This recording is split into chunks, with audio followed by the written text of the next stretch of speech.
Salve a tutti, sono Daniele Bigoni e siamo arrivati al devlog 3 che sarà particolarmente succulento. In questo devlog vedremo il combattimento, vedremo l'albero di ricerca funzionante, più tante altre cosine che possiamo già vedere sin da subito, ovvero lo start screen nuovo con anche la versione indicata e procediamo. Così vi illustro subito le nuove cose. Intanto abbiamo rifatto un po' l'AD superiore, abbiamo un po' migliorato e abbiamo fatto l'albero ricerca funzionante questa volta, che vi mostrerò a breve. Al momento siamo in inglese, abbiamo disattivato il tutorial e mettiamo in italiano. Ci dice: il mondo è collassato, apri la ricerca e sblocca il quartier generale gratis, poi scegli una città. Quindi appunto abbiamo il nuovo albero della ricerca con tutte le varie finestrelle. Al momento abbiamo queste, ma poi verrà espanso di ricerche selezionabili. Sono grigie perché al momento non abbiamo i requisiti, a parte il quartier generale che è più in risalto rispetto agli altri perché è gratuito. Se andiamo sopra vedremo i tooltip che compaiono. Quartier generale ci dice: permette di fondare il nostro quartier generale in una città e di rifondare il sistema economico post apocalittico, che poi vedremo brevemente. Quindi clicchiamo, requisiti come diciamo nessuno, costo gratis, e diventa verde, fa parte dell'albero verde perché fa parte dell'albero economia, e ora possiamo fondare il nostro quartier generale. Scegliamo una città, facciamo Tokyo. Abbiamo anche un po' migliorato il pannellino qua a destra e anche cambiato il sistema economico, che poi vi illustrerò. Fondiamo il quartier generale e abbiamo le nostre risorse giornaliere che cominciano ad essere prodotte e il nostro guadagno giornaliero di moneta. Andando a vedere, per collegare le città ora dovremmo sbloccare il collegamento alla rete di difesa planetaria. Permette di aggiungere altre città alla nostra rete di difesa planetaria. Per farlo ci serviranno 250 di Humti, peso della nostra moneta, e 15 di tecnologia. Attualmente abbiamo 0 di tecnologia e 450 di moneta, quindi di tecnologia facciamo 3-1 al giorno, avanziamo velocemente fino a che non ne abbiamo 15 e andiamo a sbloccare la seconda ricerca. Ora infatti è diventata bianca, assieme anche alla torretta minigun dei velivoli, che poi ricercheremo in seguito, e sblocchiamo quindi anche il collegamento alla rete, e ora possiamo fondare le nostre ambasciate. Ora abbiamo sia Tokyo che Shanghai, perché vediamo la nostra produzione è aumentata, e dicevamo il sistema economico è cambiato. Nella nostra enciclopedia tramite il testo punto interrogativo possiamo vedere la descrizione. Ora non mi soffermo, comunque grosso modo per spiegarvelo, ora il sistema economico è legato anche alla popolazione, molto meglio di prima, e città più grandi produrranno di più, mentre quelle più piccole, ad esempio Reykjavik, come potete vedere, produrranno di meno, ma comunque potranno sempre essere sviluppate poi durante il gioco. Se vediamo Roma, che è di media grandezza, diciamo, comunque non produce tantissimo, ma dopo appunto il collasso della società, l'economia è totalmente cambiata rispetto a come la conosciamo nel nostro mondo reale, diciamo. Quindi ora che abbiamo 2 città proseguiamo e andiamo a sbloccare la torretta minigun che ci richiede queste risorse. Quindi abbiamo al momento 119, 41 e 0 di tecnologia, e quindi aspettiamo anche qua di avere, ci mancano 10 di tecnologia fondamentalmente e moneta.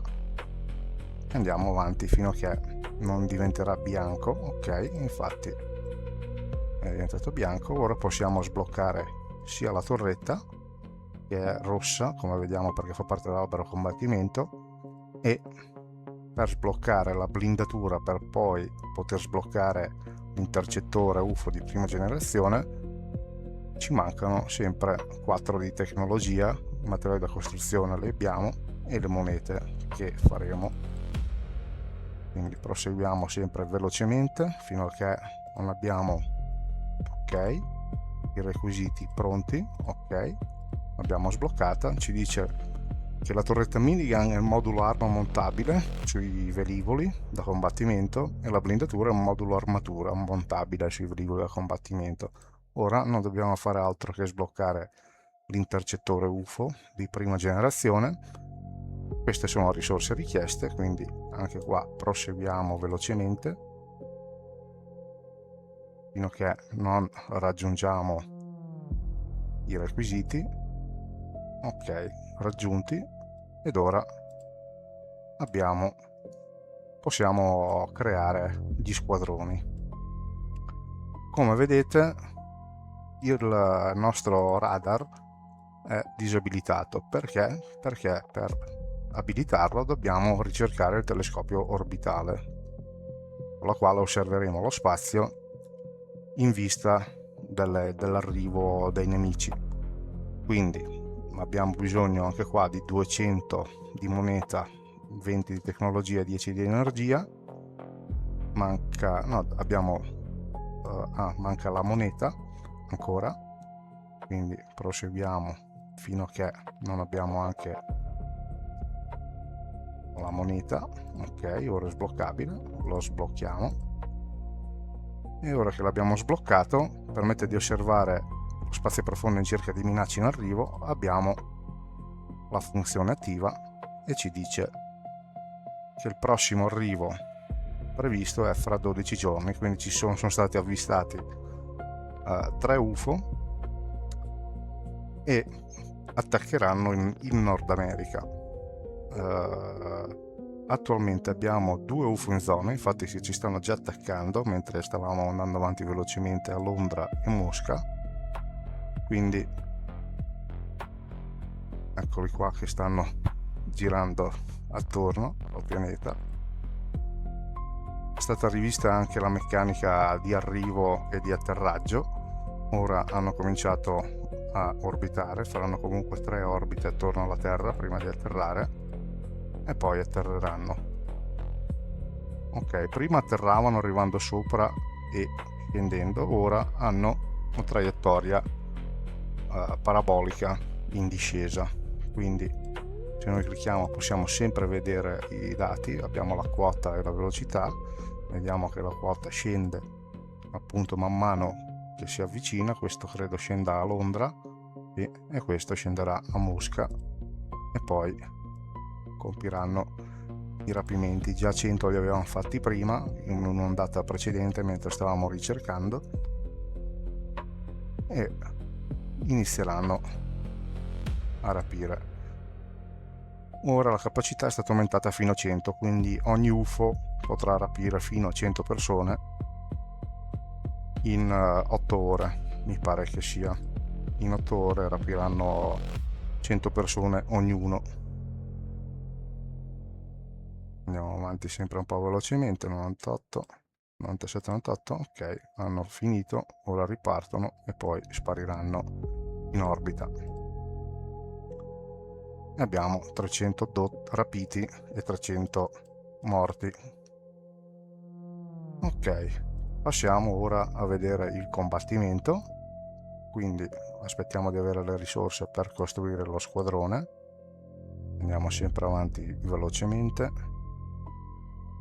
Ok, possiamo costruire il primo squadrone. Il prossimo arrivo sarà fra 7 giorni, saranno 3 UFO in Nord America, quindi costruiamo uno squadrone. È stato rifatto anche la grafica dei nuovi aerei. Come vedete sugli hardpoint, sulle ali, hanno già anche montate le torrette. Poi tramite il tasto costruisci, che sarà una delle prossime funzioni a essere implementata, gli armamenti potranno essere scelti e montati direttamente sulle ali a seconda di cosa vogliamo mettere, così come anche future torrette di difesa a terra o altri sistemi. E proseguiamo. Vediamo se riusciamo a costruire anche un altro squadrone nel frattempo. Ci serviranno 300 di moneta, sì, ok, lo costruiamo a Shanghai e intanto magari spediamoli verso il Nord America. Quindi uno lo spediamo a Los Angeles e l'altro lo trasferiamo a Chicago. Sono in viaggio, come vedete, scelgono traiettorie geodetiche, ovviamente, essendo su una sfera.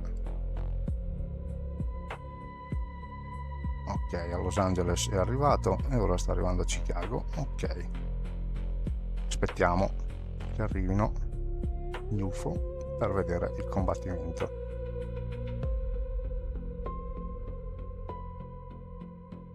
Un giorno, andiamo avanti velocemente, quando arrivano in orbita si fermeranno, il tempo andrà a 1 per da solo. Infatti eccoli qua che stanno per arrivare in orbita, quindi attaccheranno Los Angeles, Chicago e Toronto. Magari spostiamo Los Angeles e lo spostiamo a Chicago, così avremo 2 aerei pronti per combatterli.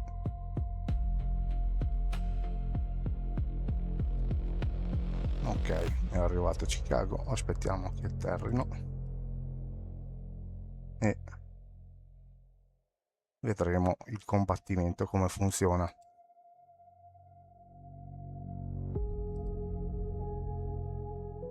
Questo è il primo combattimento che è stato implementato, ma vi farò vedere com'è la meccanica. Avremo una finestra in tempo reale che la vedremo dal globo. Avremo anche una finestrella in stile Faster Than Light. Se ci avete giocato capirete a cosa mi riferisco, ma ve la faccio vedere così capite subito. Ok, ora sta atterrando questo UFO appunto su Chicago.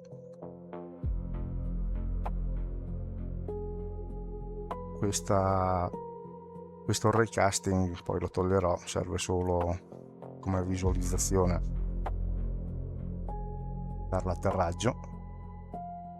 Come vedete anche l'UFO ha le sue torrette a plasma che già stanno puntando il nostro aereo. Come vedete si muovono,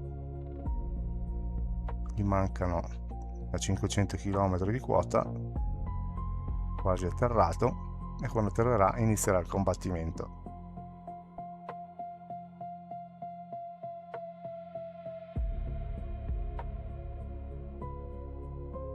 A poco, ecco qua, come vedete i nostri caccia tramite le torrette colpiscono l'UFO e l'UFO con le sue torrette a plasma spara ai nostri aerei. Questa è la visuale da globo, mentre qua abbiamo la visuale, come vi dicevo prima, stile Faster Than Light, dove abbiamo proprio la finestra dello scontro con anche qua le armi che funzionano. L'UFO è quasi stato sconfitto. Torniamo alla visuale da globo e abbiamo distrutto il nostro primo UFO. Mentre sta atterrando un altro UFO a Toronto, il nostro caccia è ridotto abbastanza male, siamo a metà di HP rimasti, quindi non ce la faremo ad abbattere questo, e quindi ritiriamoci magari da Chicago e andiamo a Vancouver, dove poi magari faremo riparazioni. Come vi dicevo, questo è il nuovo albero della ricerca, è zoomabile e trascinabile. Poi ora è allo stadio iniziale, ma verrà poi ampliato man mano che il gioco sarà sviluppato. Queste sono le feature principali al momento che sono state aggiunte. Abbiamo sempre la nostra funzione di salvataggio e vi faccio vedere il link GitHub del progetto. Questo è il link GitHub del progetto, lo trovate anche in descrizione nel video, ed è interessante perché prima di tutto perché il gioco è gratuito e lo potete scaricare ed installare sul vostro computer seguendo le istruzioni che trovate nella pagina, sia in inglese che anche in italiano. Al momento dovete seguire queste istruzioni. Se non vi sono chiare, chiedete nei commenti. Ed è interessante anche perché questo dà la possibilità di poter contribuire al progetto. Quindi una cosa che mi piacerebbe sarebbe quella che anche voi partecipaste al progetto sviluppando voi stessi parte dei codici del gioco, e farlo in che modo? O creando diramazioni del gioco, quindi voi vi scaricate il pacchetto, poi se avete Cloud Code o siete programmatori, ancora meglio, lo scaricate e programmate diramazioni dalle versioni che io comunque continuerò a pubblicare nel gioco, oppure ci potrebbe essere l'idea, che mi piacerebbe provare, di creare un gioco creato dalla community. Quindi se siete interessati ci accordiamo, magari apriamo un canale Discord e ci coordiniamo con chi vorrà partecipare allo sviluppo del gioco. Quindi ovviamente dovrà essere una cosa di squadra, tutti dovranno diciamo contribuire per arrivare allo stesso obiettivo. Non è una diramazione, ma ci si dice introduciamo questa feature oppure quest'altra e poi si lavora per introdurla. Il gioco rimarrà comunque gratuito e niente, questa è la proposta che vi faccio. Quindi se siete interessati a contribuire anche allo sviluppo del progetto, contattatemi e scrivetemelo nei commenti anche del video se volete, e poi vediamo di organizzare la cosa. Ripeto, può essere fatto sia sul progetto principale, quindi più persone lavorano allo stesso progetto, oppure se volete invece modificarlo da voi e proseguirlo a vostro piacimento, potete comunque farlo creando diramazioni del gioco. Inoltre potete fare anche una piccola donazione, se volete, anche solo 1 euro, tramite questo link, e se lo farete vi ringrazierò perché contribuirete almeno a pagare a ripagarmi il prossimo mese di Cloud Code, che è il primo piccolo obiettivo, ecco, del gioco. E, e niente, questo è quanto, quindi vi rimando poi al prossimo devlog e spero che vogliate partecipare attivamente anche voi a questo progetto. Vi saluto, alla prossima, ciao ciao!